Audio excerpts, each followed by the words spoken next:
Olá, mulheres! Hoje iremos iniciar mais uma semana dos tesouros do lugar secreto. Nosso tema dessa semana é Quando Deus diz não. Nosso texto base vai estar em 1 Crônicas 29, do 1 ao 19. E eu quero começar orando com você. Pai, muito obrigada, Senhor, por mais uma semana que se inicia, onde o Senhor tem muito mais para derramar nos nossos corações, para falar com cada uma de nós, Deus.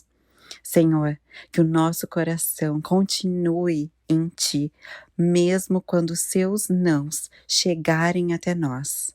Pai, que aquilo que o Senhor seja muito mais importante para nós do que tudo que o Senhor pode nos dar. Essa é a minha oração neste dia. Senhor, obrigada pela mais esse dia, por mais um dia na tua presença, pela graça que o Senhor tem que nos alcança todos os dias. Obrigada, doce Espírito Santo, por estar conosco a cada dia, em todos os momentos que precisamos de ti. Muito obrigada. Amém e amém. No nosso devocional de hoje, eu vou ler do 1 ao 5. Então, 1 Crônicas 29, do 1 ao 5, diz assim: Em seguida, o rei Davi, dirigindo-se a toda a comunidade, disse: Meu filho Salomão foi separado e escolhido por Deus para essa obra. No entanto, ele é jovem e inexperiente, e o trabalho é desafiador. Não estamos falando de um simples local de encontro entre pessoas, mas de uma casa que será ponto de encontro com o Eterno. Eu me esforcei, de modo que tudo está preparado para a construção do templo ao meu Deus. Todo o material necessário: o ouro, a prata, o bronze, o ferro, a madeira, as pedras preciosas e ornamentais, as pedras para o alicerce e para as paredes. Tudo em grande quantidade. Além do mais, como tenho coração nessa obra, além de tudo que preparei, estou entregando a minha fortuna pessoal de ouro e de prata para tornar essa casa um lugar de adoração ao meu Deus. 105 toneladas de ouro puro de Ofir e 245 toneladas de prata refinada, para o revestimento das paredes do templo, para o trabalho em ouro e prata dos artesãos e artífices. O contexto da história é o seguinte: Davi, com o coração totalmente no Pai, deseja construir um templo, uma casa para o Senhor, para ali habitar o Deus, o seu Senhor. Porém, ele, com toda a boa intenção, com todo o anseio do seu coração para fazer esta obra, ouve um não de Deus. Deus fala para Davi que não é ele quem irá construir este templo, essa casa de adoração, mas o seu filho Salomão. Eu gosto de dizer que Davi era um amigo de Deus. Davi é tido na Bíblia como o homem segundo o coração de Deus. Que amizade, que intimidade que Davi tinha com Deus. Ah, que desejo maravilhoso de poder construir uma casa para Deus habitar no meio do povo. Sim, um propósito maravilhoso. Mas não foi a ele a quem Deus designou esse propósito. Davi sabia da importância de construir um templo para o Senhor. Era o desejo mais íntimo do seu coração. Davi, nas palavras que acabamos de ler, diz que Salomão não estava preparado. Ele era jovem e inexperiente. Podemos pensar que Davi é um homem mais maduro, já vivido, com muitas experiências na sua vida e experiências com Deus. Sabia que Salomão ainda não tinha passado nem pela metade de tudo que ele já vivera. E que, mesmo assim, não foi impedimento para que Deus escolhesse a Salomão e não a Davi para fazer a boa obra. Mas algo que Deus colocou no meu coração é que Davi, neste momento que ouviu um não de Deus, se lembrou das promessas de Deus que ele viu cumprir em sua vida. Se lembra quando Davi foi ungido para ser rei de Israel? Ele estava lá, no campo, cuidando das ovelhas. O pequeno filho de Jessé, esquecido. E mesmo assim, Deus o escolheu. Poderia ser que, assim como o profeta Samuel viu os outros irmãos de Davi, que eles parecessem ser mais bem preparados do que o próprio Davi. Mas Deus o escolheu, porque Deus não vê como nós vemos. Ele vê o coração, ele vê a disposição, e para ele é isso que importa.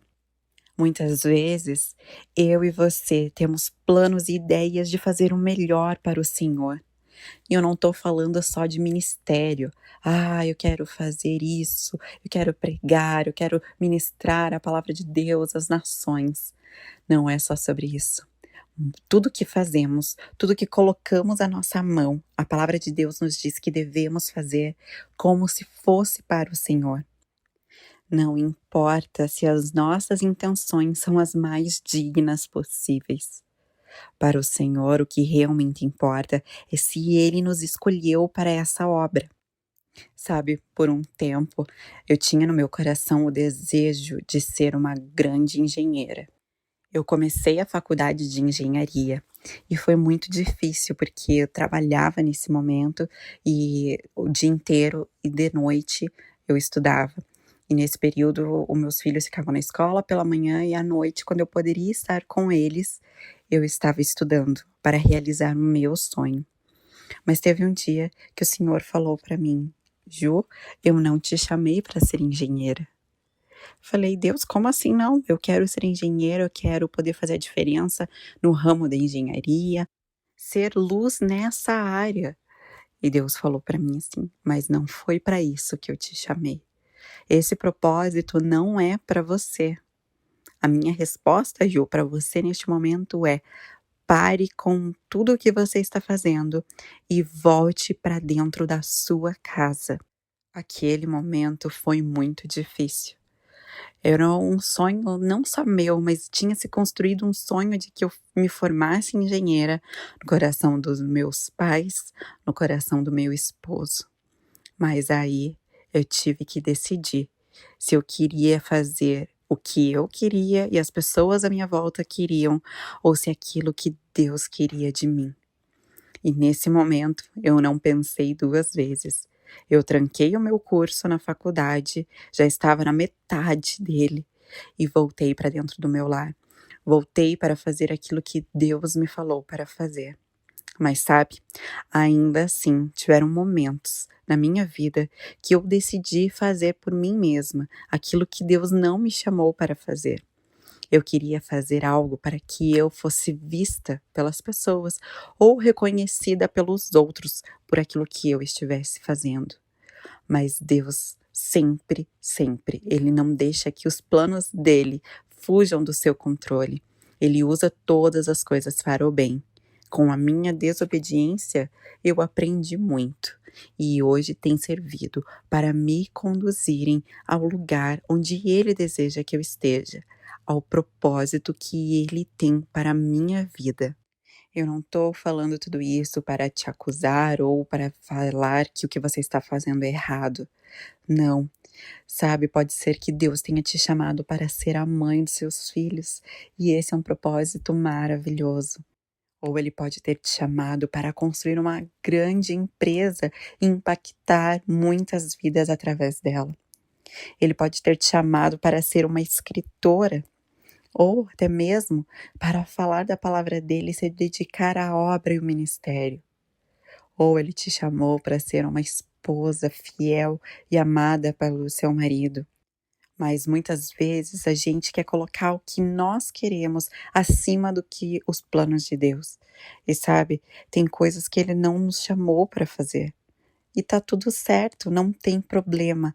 Nós não precisamos querer fazer tudo, fazer, fazer, fazer, muitas vezes para ser aceita pelos outros, quando ele tem outros propósitos para nós. Davi não deixou de ser mais importante para Deus por não ter construído o templo que ele tanto sonhou. mas a sua posição de deixar com que Deus seguisse o plano, fazendo com que a vontade dele prevalecesse acima da de Davi, foi que continuou permanecendo Davi como o homem segundo o coração de Deus. Sabe, às vezes você está lutando para querer fazer as coisas do seu jeito, mas eu quero que você pense hoje, e quando Deus te diz não, não, filha, isso não é para você. Não, filha, não é neste tempo. Não, filha, o propósito que eu tenho para você é maior e melhor do que isso, que pode estar parecendo nesse momento bom. Não. Como você tem lidado com os nãos de Deus na sua vida? Qual foi o não que Deus te falou a última vez e que você não obedeceu? Sabe, tem uma coisa que Deus trouxe no meu coração e que mudou toda a minha vida. Eu quero concluir com essa frase. Os nãos de Deus só nos machucam quando amamos mais o que Ele pode nos dar do que quem Ele é. Como um bom pai, os seus nãos são por amor e cuidado. Pode acreditar.